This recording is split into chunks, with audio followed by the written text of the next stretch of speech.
কালকে স্কুলে আমরা সবাই মিলে রাজকে কেমন বোকা বানালাম বল তো। কালকে স্কুলে সেই মজা হলো বল। চল আমরা দুজনে একটু নদীর ওই দিক থেকে ঘুরে আসি। না না আমি যাব না।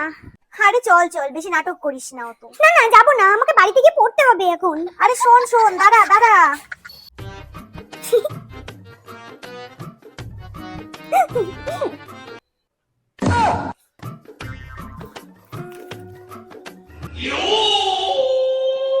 মনা শোন, আন্টিদের বাড়িতে যাচ্ছিস, কোনো রকম যেন কোনো দুষ্টুমি দেখি না।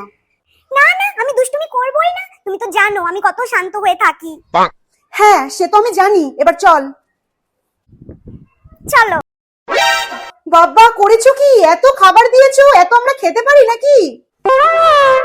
দিদি লজ্জা দিও না, এইটুকু খাবার তুমি আর মনা ঠিক খেয়ে নিতে পারবে। মনা তুই খাওয়া শুরু কর। তুমি কি পাগল হয়েছো? ও খেতে পারে এত? ও কিচ্ছু খায় না, শুধু চেহারাটাই এমন। দিদি তুমিও নাও।